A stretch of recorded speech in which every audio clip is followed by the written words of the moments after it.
All right, today we are looking at earthquakes.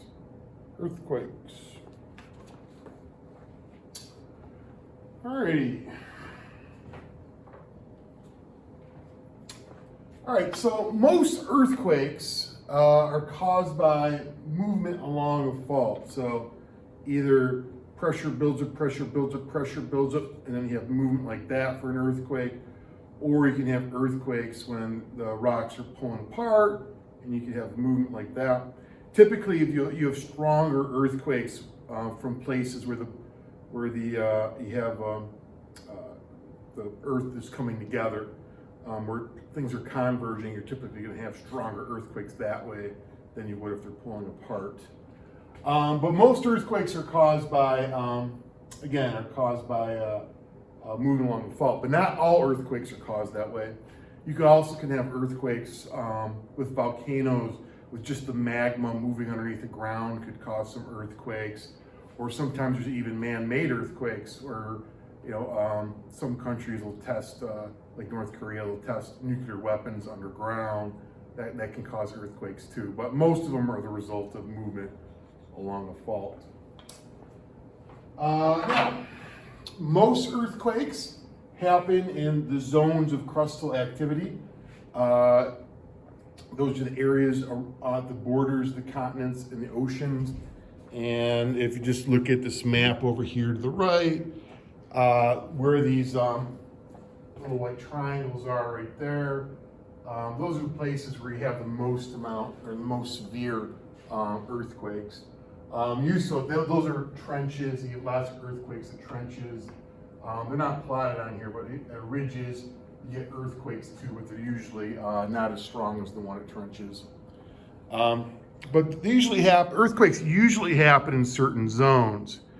Now, that being said, that doesn't mean other places can't get earthquakes. They're just not as common, and usually if they're not as common, they're not as strong either. Now, in upstate New York, again, we don't get a ton of earthquakes, but we do get some. And back in 2010, we had one not too far away. So here's a newspaper from Geneva. Yes, it was an earthquake. A newspaper from Canandaigua. Shaken, not stirred. A rare Western New York earthquake leaves residents bemused but not bruised. Or we have the Rochester newspaper. Area shakes off tremor. Many residents enjoy rare experience as region escapes damage from tremor. All right, so they can happen nearby. It's not frequently though. And that particular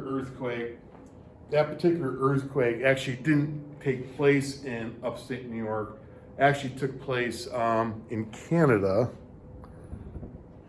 And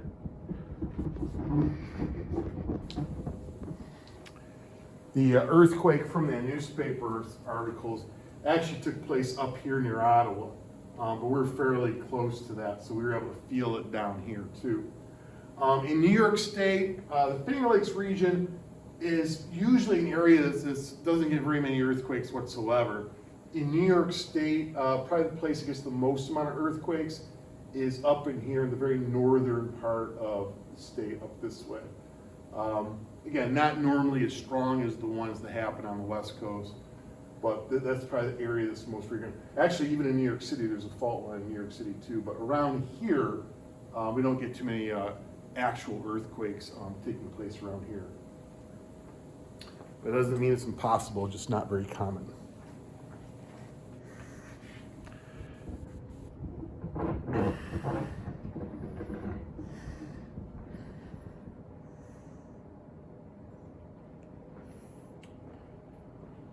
All right.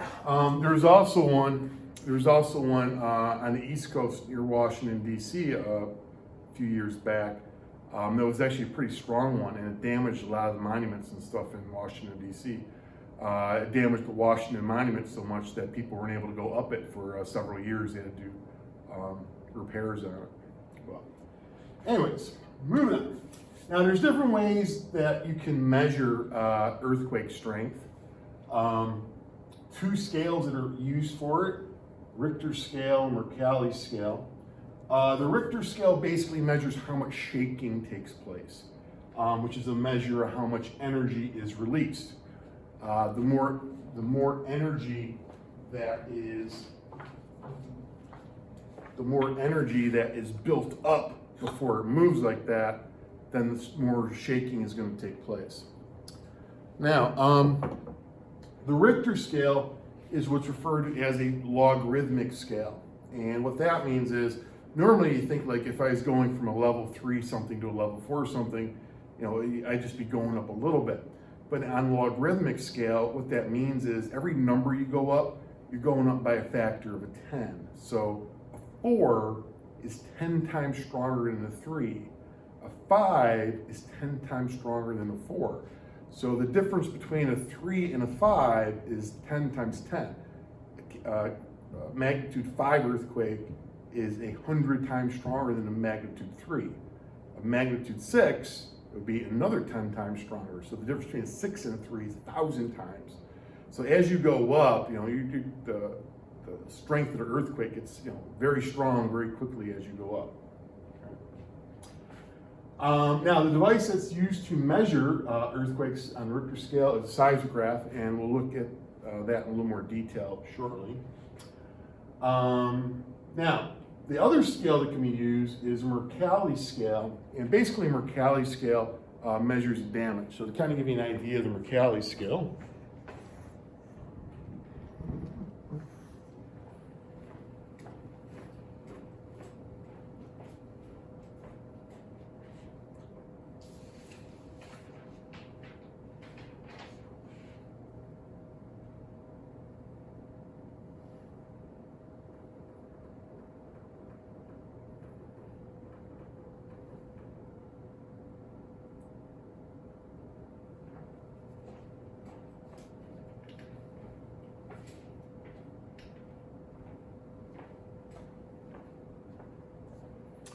all right, so here's the Mercalli scale, and here's the intensity of the earthquake.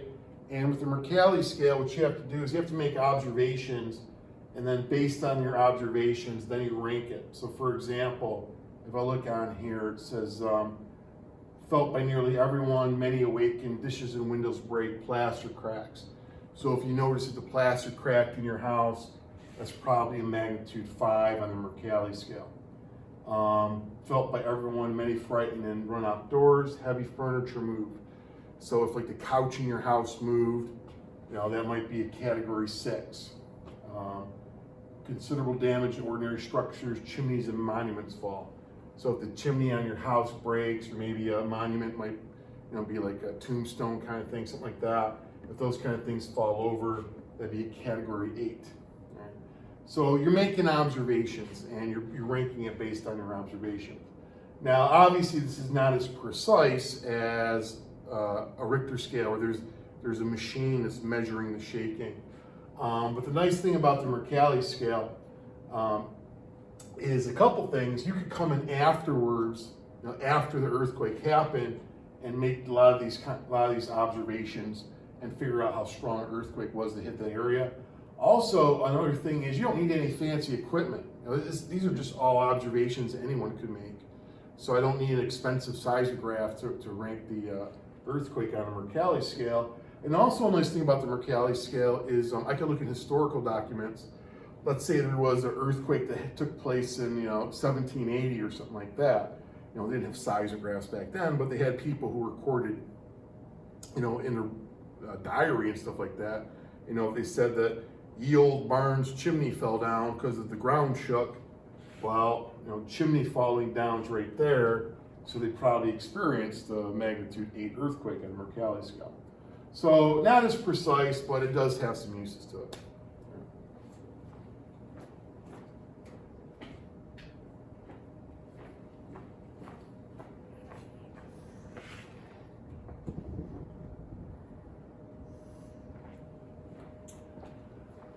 All right, now, the earthquake happens.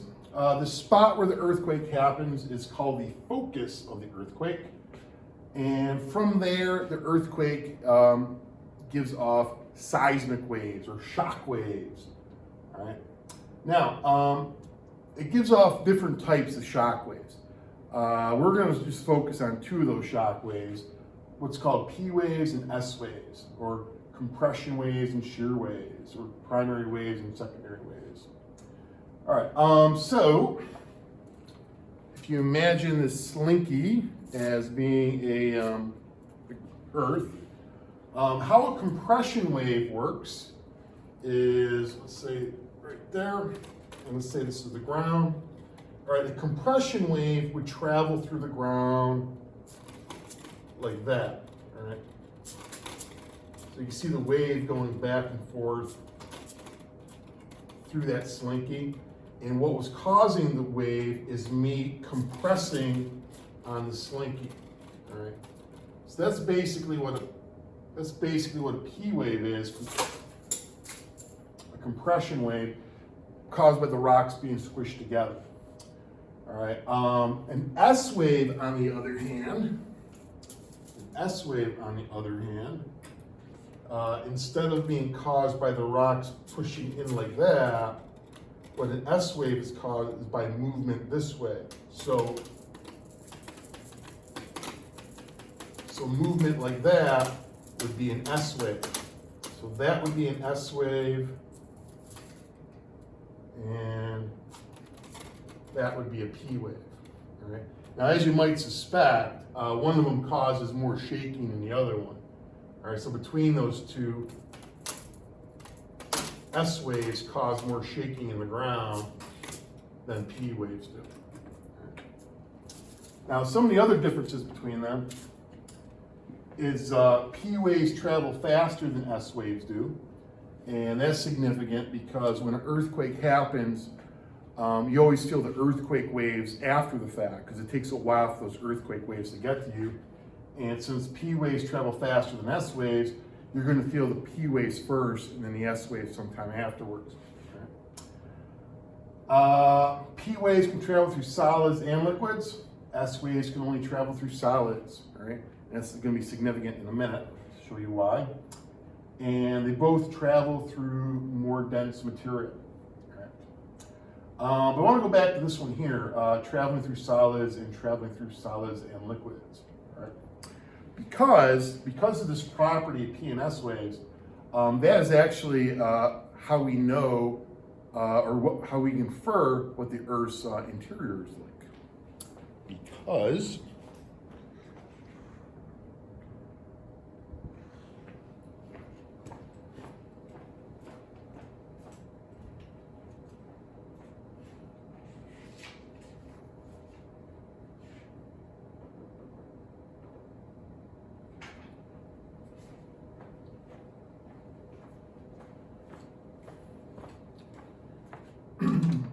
all right, so let's say an earthquake happened right here. All right. Now the Earth, remember, is broken into various layers. You have the crust. Here's the mantle. Here's the outer core, and here's the inner core. All right. Now, if the earthquake happened right there, and I was located right here on the Earth, and I'll call that point X. Between the Earth and point X is the mantle, which is solid. So as a result, both P waves and S waves can go through solids. So between there and there, the P wave would hit point X, and then sometime afterwards, so the P wave would hit point X, and then sometime afterward, the S wave would hit point X. But point X would feel both the P wave and the X wave. All right? Earthquake happens there. If I was located right there on the Earth, I'll call that point Y. Again, it's just a mantle between there and there.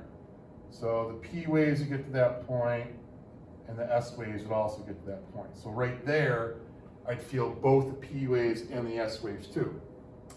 However, if I'm down here on the Earth, and the earthquake happened right there, remember, P waves can go through solids and liquids.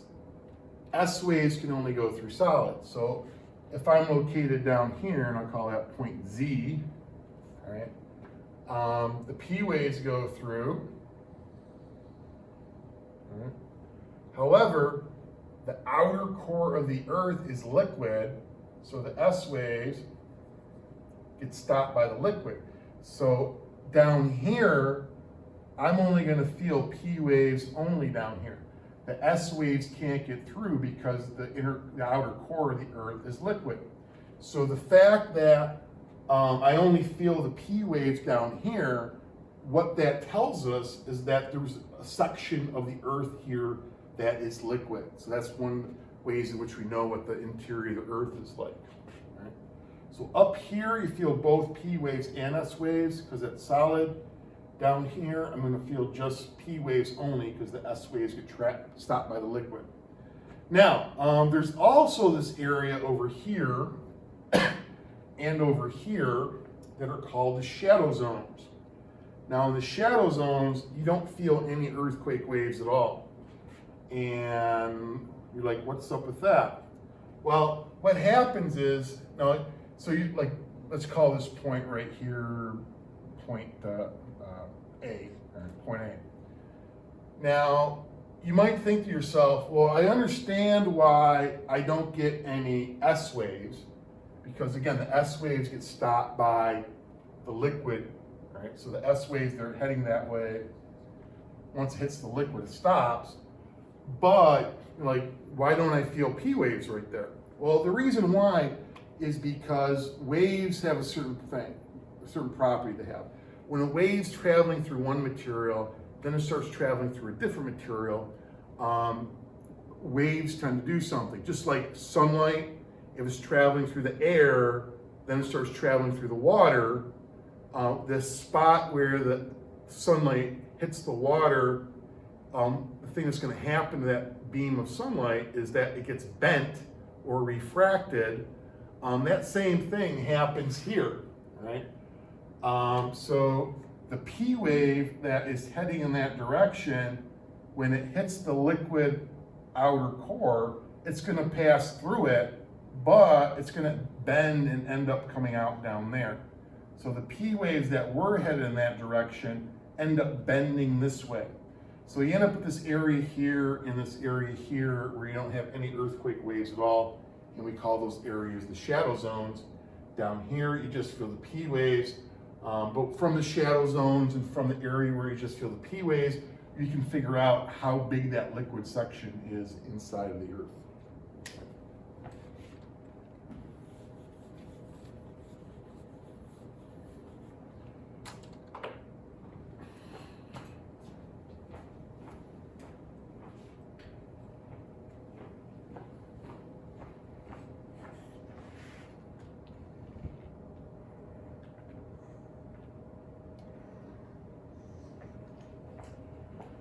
All right, now, another thing that the difference in properties of the P waves and S waves can do is that can give us information about finding out where the earthquake happened, how far away the earthquake is, and what time the earthquake took place. All right, and just hold up for 1 second. All right. Now, the spot where the earthquake happens, we call the focus. But the focus is normally like some spot deep in the ground. So that would be the focus. Right? It's kind of hard to describe a spot deep underground. So what people normally do, like on TV, if they're telling about an earthquake, they usually talk about the epicenter. Right? So the epicenter is the spot on the surface directly above the focus of the earthquake. Right? So they'll usually say like an earthquake happened in California and they had an epicenter in San Diego or something like that. The earthquake's actually down there. The epicenter is the spot directly above it. All right, so the fact that P waves and S waves travel different speeds, we can use that to figure out how far away the earthquake is. And how you're able to do that is a lot like thunder and lightning. With thunder and lightning, if the lightning hits a tree, all right, I see the flash and then I hear the boom and the thunder afterwards. Now, if I'm right next to that tree, it'll be flash, boom. If I'm far away from the tree, I might see the flash and then boom, all right? the farther away I am from where the lightning struck, the bigger the difference in time between the flash and the boom, all right? And if you measure that difference in time between the flash and the boom, you can actually calculate how far away that lightning bolt struck. So if I saw a flash and I counted 1001, 1002, 1003, 1004, 1005, boom, I know that lightning bolt struck about a mile away, because sound travels about, takes sound about 5 seconds to travel every mile. So if I saw the flash and there was 10 seconds between when I heard the boom, that means the lightning bolt struck 2 miles away, and so forth. Well, the exact same thing happens with P and S waves. The earthquake happens, I feel the P wave, and then I feel the S wave. If I feel the P wave and then I feel the S wave right afterwards, that means I'm close to the earthquake. If I feel the P wave and I don't feel the S wave until sometime, longer amount of time afterwards, that means I'm farther away. And from that difference in time, we can use a chart from your reference tables and figure out exactly how far away the earthquake is. All right. Now, any one location, all that's going to tell you though is how far away the earthquake is. So like for one location A, if I felt the P wave and then I measured the amount of time between when the S wave was felt, that information, maybe I find out the earthquake was 1,000 kilometers away, but I don't know what direction it is. So what like a location can do is if they knew it was 1,000 kilometers away, they could draw like a radius around that city, and they know it's 1,000 miles away, but they don't know exactly what direction. So you don't really know where the earthquake happened. However, if there was another station, and maybe they felt the P wave and then felt the S waves after that, and from their data, they found out at location B that the earthquake was 500 miles away from them, they could draw a radius of 500 around them. And if these two people talk to each other and share data, now what we have is there's two possible locations where the earthquake could be, because 1,000 miles from there and 500 miles from there could either be that point right there or that point right there. So to pinpoint it down to just one point, what you would need is a third station, and maybe this guy finds out that for him, he felt the P wave and felt the S wave. Maybe he determines the earthquake was 200 miles from him. So he drew a radius of his place that's 200 away from him, and eventually there's going to be a spot where all three of those circles match up. So that spot right there is where the earthquake is. So I need earthquake data from 3 stations to find the epicenter of the earthquake. Okay. Now, you could do it with 4 stations or 5 stations or 6 stations. The more stations you have, like if there was another one, this guy's circle would kind of probably end up going like that. But you need at least 3 to get it down to one point. All right. And lastly, from the difference in P wave and S wave is you can figure out what time the earthquake happened. Because the sequence of events is always the earthquake happens, then I feel the P wave, then I feel the S wave. It's always going to take you a while to feel the earthquake waves. But if I know the difference in time here, I can figure out what time the earthquake happened over here. And how you go about doing that, we're going to look at here in a second.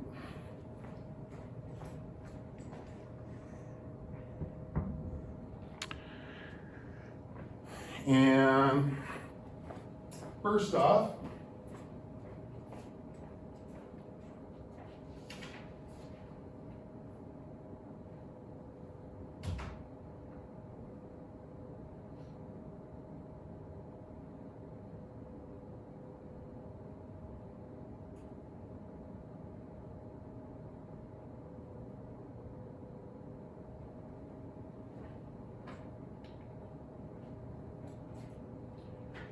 just want to quickly show you just simply how a seismograph works. I absolutely love teaching. I just wish I had more time to prepare fun lessons, especially. All right, so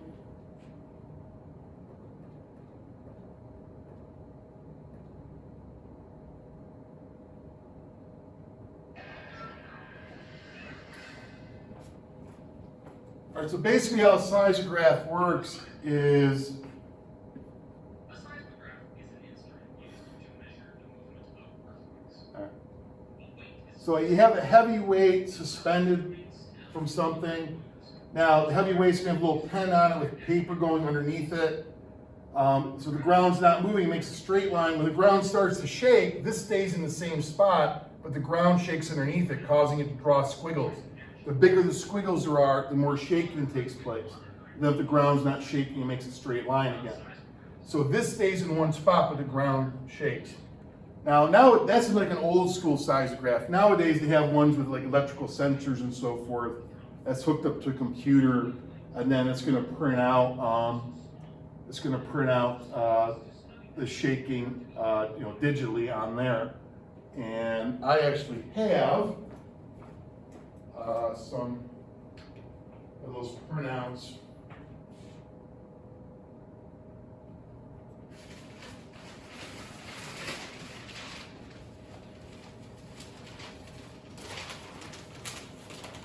So right here, these are the seismograph printouts from the geology lab at Cornell.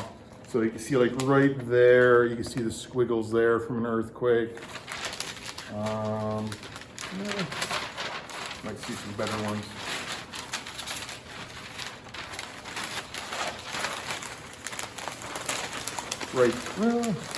Right there towards the top are some more where you had an earthquake on the side, this recorded on a seismograph. But anyways, this is like the paper that comes out of those machines.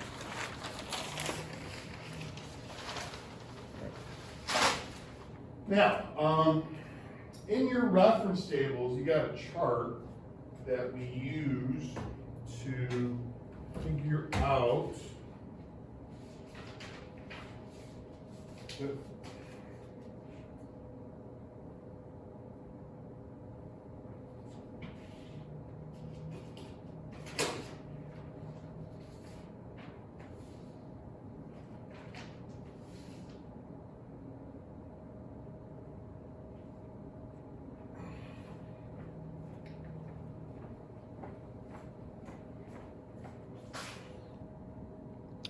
All right, so this is a chart from your reference tables that we use for the P&S wave data.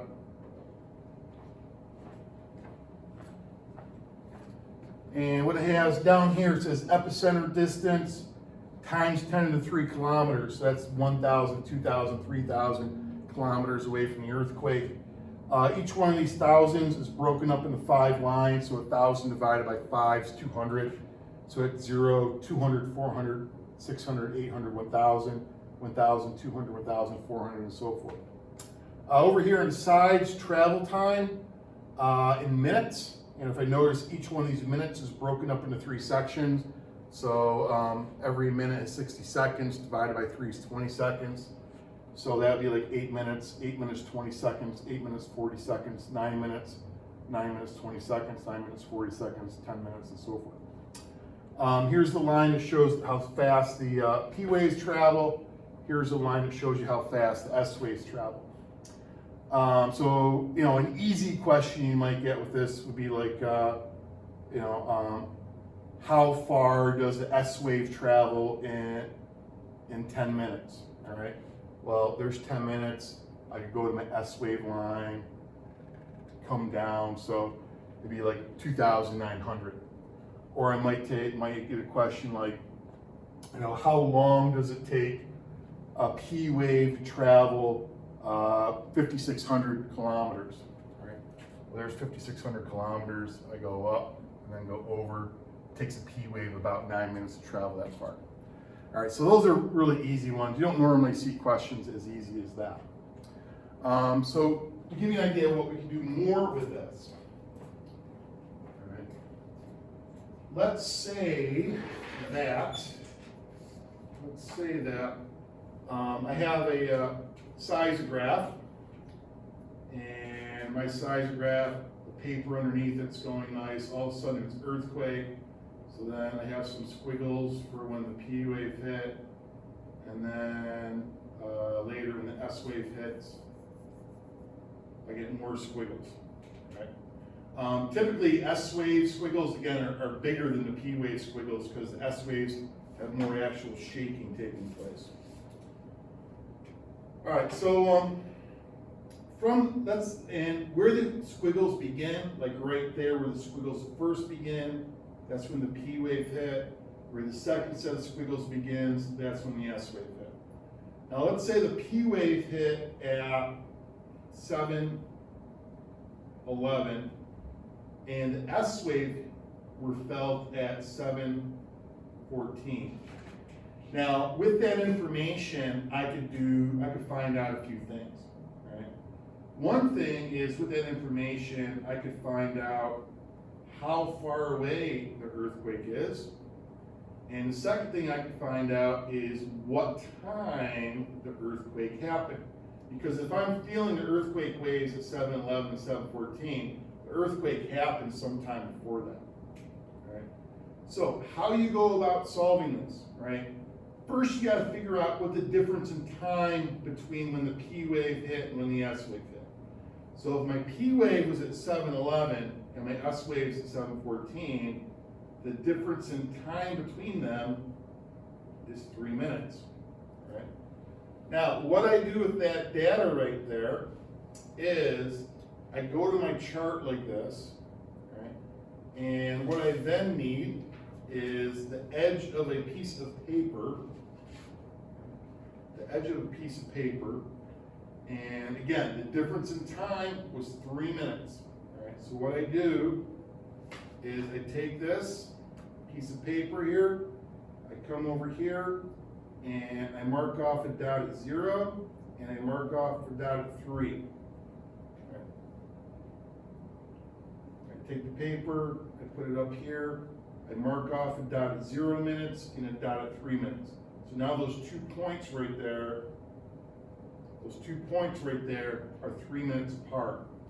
Now what I do with that is I take this and I slide it up, and I'm going to slide it up until I get to a point where those 2 lines are that far apart, all right, which is going to be right about there, all right? All right, so right about there, my P wave line and my S wave line are about 3 minutes apart. So now, to find out how far away the earthquake is, what I do is I just come straight down. Right? I just come straight down. So the earthquake is, it's just a tad underneath 2,000. So I'll say about 1,900. Right? So I come straight down like this, and it's a little bit to the left of that 2 line, which is 2,000. Right? So a little bit less than 2,000. So it would be about 1,900 kilometers. That's how far away the earthquake is, right? So I took that difference in time, and I found the spot where these 2 lines were 3 minutes apart, and I came down to the distance, right? The next thing I could find out from this is I could find out what time the earthquake happened. So the sequence of events is always going to be the earthquake happens, sometime after that I feel the P wave, sometime after that I feel the S wave. It's always that sequence of events. Right? So right now, I know what time I felt the P wave, and I just found out the P wave traveled 1,900 miles. So what I need to find out then is how long does it take a P wave to travel that far? Well, that's easy enough. I come over here and I look up 1,900, and I see it takes a P wave about 4 minutes to travel that far. Right, 1,900 up to the P wave line. I come over, takes about 4 minutes. Right, so if felt the P wave at 7:11 and it took 4 minutes to get there, then the earthquake happened 4 minutes before 7:11, which would be 707. So the earthquake happened at 707. The earthquake waves traveled for 1,900 kilometers, which got the P wave there at 711, and the slower S wave got there at 714. Okay? So that's what you can use this chart for. All right, I'll do one more example for you.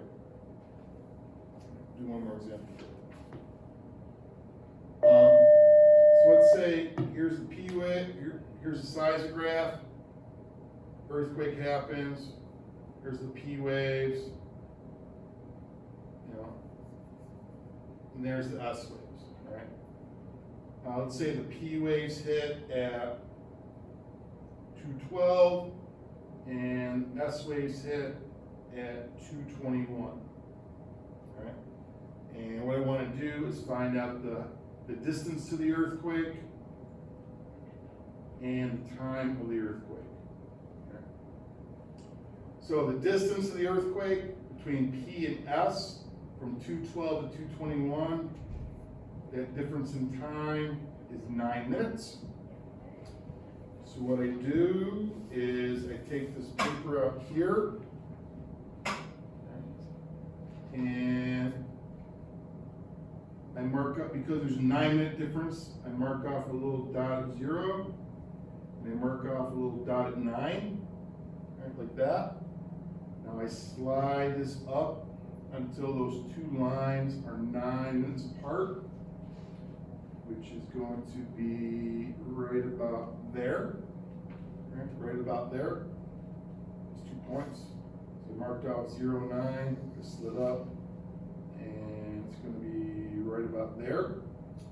So now for the distance, I come straight down like this for the distance to right there. There's 7,000, and it's about 3 lines over from that. So it's going to be about 7,600 kilometers. And as far as the time goes, all right, well, let's see how long it takes a P wave to travel that far. So 7,600 takes a P wave just about 11 minutes. 7,600, it takes a P wave just about 11 minutes to travel that far. All right. So if the earthquake happened and then it took 11 minutes for that earthquake wave to get here so that they could feel the P waves, the earthquake happened 11 minutes before 212, so 11 minutes before that would be 201. So 201 would be the time that the earthquake happened.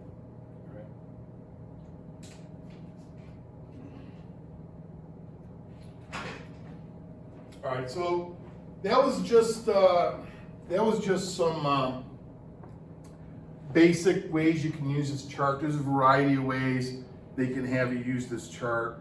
I don't always have to define the time of the earthquake. I don't always have to use a P wave line. I can use the S wave line too. You could actually check your answer by doing the S wave instead of the P wave. So there's a whole variety of ways that you can use this chart, but that just gives you some examples of that. All right.